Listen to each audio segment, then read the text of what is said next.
Bell seems to make the jump from humility due to our inability to have exhaustive knowledge to the newly defined humility that says we can't have certainty about anything. Certainty is suspect. Except, of course, when it comes to the certainty of the harm traditional theology can cause. On this, Bell leaves no room for ambiguity.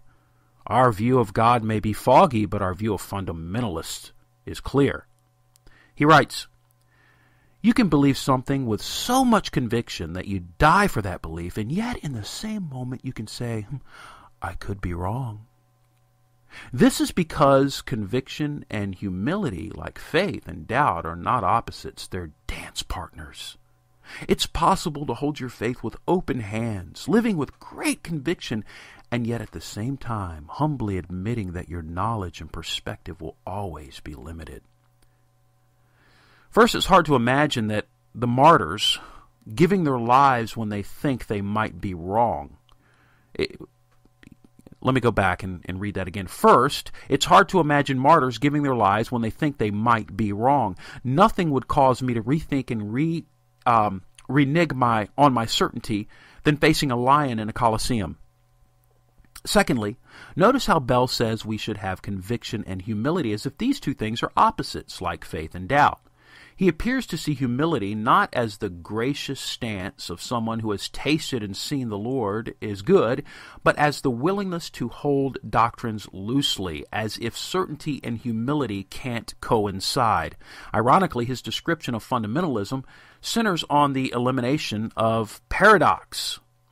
When a leader comes along who eliminates the tension and dodges the paradox and neatly and precisely explains who the enemies are and gives black and white answers to questions, leaving little room for the very real mystery of the divine, it should not surprise us when that person gains a large audience, especially if that person is really confident. That was Rob Bell speaking. Now, the author of the article is going to comment on that comment from his book. What's interesting is that in reading the rest of the book, Bell eliminates more paradoxes than traditional Christian teaching does. It's traditional Christianity that portrays God as holy and wrathful against sin, while being gracious and loving towards the sinner. For all Bell's talk about embracing both and, it's his vision of Christianity that emphasizes God being for us, to the exclusion of any idea that God would stand over us in judgment. Traditional Christianity doesn't just include both, but triple truths. God against us in our sin, God instead of us as sinners, and God for us as the justifier. Far from diluting the beauty of God and his transcendence, traditional Christian dogma leaves us with unresolvable tensions and paradoxes galore, free will and sovereignty, God in us and yet distinct from us, the Trinity, the inclusive call to salvation from an exclusive Savior. The list goes on. The paradoxes of traditional Christianity multiply in ways that stimulate the imagination. Bell's teaching lacks that kind of substance. Bell's book goes down easy, kind of like whipped cream without cake. God is ahead of us, beckoning society forward, and how convenient. It just so happens to be in the direction that society is already headed. Who would have thought? Oddly enough, after reading the book, I came to the conclusion Rob Bell is a fundamentalist of a different sort. In fact, I could apply his warning to himself, adding to his own words. And I love this. Listen to what he does here, because this is a quote from the blog author, and he's adding some of Bell's own words, and then he's given his own take on it. Listen, when a leader comes along who eliminates the tension between wrath and love, or immanence and transcendence, and dodges the paradox between judgment and grace, and neatly and precisely explains who the enemies are, traditional Christians, and gives black and white answers to questions such as you can't be humble and certain, leaving little room for the very real mystery of the divine, or the revelation of this mystery as explained by the Apostle Paul, it should not surprise us when that person gains a large audience, especially if that person is really, really confident or really, really cool. I believe this book will resonate with many because the idea of spiritual experience is popular today. The question is, does Bell's vision of spirituality have doctrinal bone structure to sustain faith for 2,000 years? I'm afraid not. His artistic abilities aside, the book's vision is boring, because the drama is missing. Great article there from the Gospel Coalition blog, and it's true. I mean, Rob Bell is really not certain about anything. He's not certain that we can be certain about anything except what he's certain about. So I downloaded, as I said, Justin Brierley's podcast from a couple of days ago on his interview with Rob Bell. And you're going to hear him speaking with Andrew and about Andrew's book, and they're going to go back and forth a little bit. And then you're going to hear Bell's, well, it's actually going to start with the resurrection. And then Bell's going to ask Andrew some questions, and Andrew's going to respond, and then Andrew's going to really come after Bell about his view on what happens. What are the consequences of not believing the resurrection? Listen.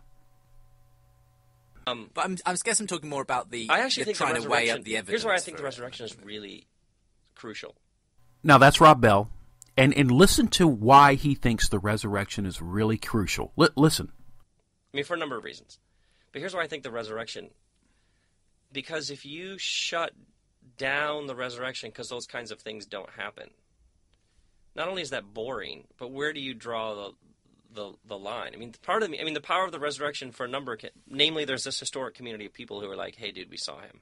And a movement started based around, no, we saw him. But the resurrection speaks at so many different levels about what kind of world are we living in and what's possible, and everything from heroin addicts to marriages that have been healed. So is that what the resurrection's about? No, the resurrection is not just about healing marriages and getting people off of drugs like heroin or cocaine or whatever. The resurrection is essential to Christianity. If you don't have the resurrection, you don't have Christianity. Christianity stands or falls with the resurrection of Jesus Christ. Jesus Christ rose from the grave, proving, God raised him from the grave, proving that he was and is the Messiah, the living Lord of the universe. And Christ went to the Father and is now at the right hand of the Father, interceding for his saints, alive and well. Without the resurrection, you don't have salvation. Without the resurrection, Jesus was just another man. So the resurrection isn't about healing drug addicts and healing marriages, although belief in the gospel does that. The resurrection speaks to me a whole way of understanding what's possible and why we're here and what's going on here. And are we abandoned? Are we all alone? Or is there a God who is actively involved in the world? And when you're sitting down with a cocaine addict and they have that vacant cocaine addict look in their eyes, to me, resurrection is right there in the room. Like, I think you can come back from the dead. To me, it goes from the personal all the way to the universe to everything in between. It's huge. Andrew, I assume agree with, the resurrection is good. Well, yeah, I'm with that. How do you talk about it? That. How do you talk about it? Like when you're talking about to an audience of whatever, educated, PhD, hardcore, agnostic, whatever, how do you talk about the resurrection? So I think with most people of my acquaintance who are even the educated variety, the idea that there might be such a thing as evidence for resurrection is such a weird idea. They don't even think that that's something Christians believe. They wouldn't think they find it surprising that I, as a relatively intelligent person, believe in the resurrection. So so I find, and my friends from university, you'd be discussing it, and they're honestly looking at you, going, "I just don't understand. Are you telling me that you think this actually happened? You're not telling me that that's what Christians do. You're telling me that you really think the tomb was empty on day 3, and that lots of people saw him, and that the best explanation is that Israel's God raised Jesus from the dead." And I'm saying, yep, there's lots of evidence for that, and I've been to the display cabinets in the university libraries and seen these manuscripts, and that's what they're attesting 50, 60, 80 years after the event, and that's the best explanation. And people are just so surprised that you talk like that. So in a sense, I'm just trying to get people to investigate and look at it. Most people, I don't think, have studied the evidence and gone, that's a load of rubbish. Some have, but most haven't. They've instead just not even entertained the question because they think it's so ridiculous. So that's why, for me, a lot of the work is almost a groundwork before even looking at the resurrection to say, this should not be ruled out of court just as a priori. So what were the? So you would talk about manuscripts. That there was a community that we have clear textual evidence for a community of people who are like, hey, this happened. Yeah. What would be other major points you would bring up? Or So, I think initially, I think all of the evidence in that sense is for the first century event is in manuscript form, but it's of different varieties. So there's evidence for the empty tomb, which is obviously not archaeological. It is manuscript based, but similarly with the way that the community, as you say, the community formed the gathering of worship on the Sunday, and the radical way in which it changed the Jewish community and some of the things they didn't believe, and the eyewitness testimony and the way that people wrote Gospels and the way that Paul, particularly 1 Corinthians, which is my field and my PhD anyway, just reading and thinking there's so much evidence here that the tomb was empty, that the witnesses had these encounters and so on. So that's how I would go with it. Yeah. Now, this is where it begins to get interesting, because this is where Andrew starts questioning Rob about the resurrection and how the cocaine addict or heroin addict, whoever he mentioned before, how he would approach that person when it comes to the resurrection. And this is where Rob Bell begins to really show forth his ambiguity, I would say, about the gospel. But I'm interested by the cocaine guy, that you just mentioned. You're sitting there and saying, I believe resurrection can happen to you. So, of course, for me, there's an imperative in the conversation with not necessarily the first conversation, but with this cocaine guy. And I'm saying, I think resurrection can happen to you, but there's something you need to do in order to receive it and inherit it. Now, I don't know off the back of your previous book whether that's something you would put to somebody, or whether you just say, actually, you will necessarily experience resurrection as part of, this is just part of the world and part of the fabric of what God's going to do to the whole world, and like it or don't like it, you are going to find yourself raised to glory with God for eternity, because obviously that's something at that point I'm bringing. There's a challenge which also I would in a situation like that with an actual person talking about this, I would say you are free to reject this. You are free to say no. There's an invitation here, and saying yes is really important. Saying yes is really important. Like, it's really important. Yeah, it's really important, because if you reject the resurrection, if you reject what Christ has done, then you will die in your sin, and you will pay the penalty for your own sin in hell. Yes, so it really is important. So personal intention, I think, is your question. Well, and my question is, I suppose, the consequences. Acceptance, yeah. So I'm saying you with the... Now, really quickly, listen to what happens when Andrew asks Rob about the consequences, and he gets specific. You're going to hear a pause there. You're going to hear Rob Bell's not saying, he's got to think. You're going to hear a actual pause there before Rob Bell speaks up and begins to give his answer. Listen. Okay, you say, of course, you can choose, and there will be consequences if you don't. Yeah, there are right now, and there will be. Yeah. What are those? In the future. This is obviously picking up on the health thing, but just... You hear that? No answer. Just kind of sitting there, and you could hear the chair squirm a little bit. Rob Bell, he's getting a little nervous there. Trying to understand how you'd understand.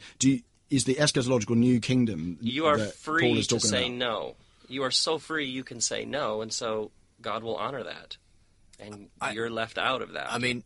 This takes us back to the conversation we had 2 years ago on Love Wins, and rather than tread too much of the same ground, because in a sense you can go back. No, but let me say this. But your question is what does that look like? That's what I'm intrigued by. Your question is a question of consequences. Yeah, and there are in that moment, and there will be. Yeah, but to what degree? I don't know. What does it look like for God to honor? That you say God honors your choice. So you say, I'm a cocaine guy. Resurrection Jesus, Yabu sucks, don't care. Yeah. What does it look like for God to honor that consequence eschatologically? How do you see the death of death has happened, the new creation's come, what happens then?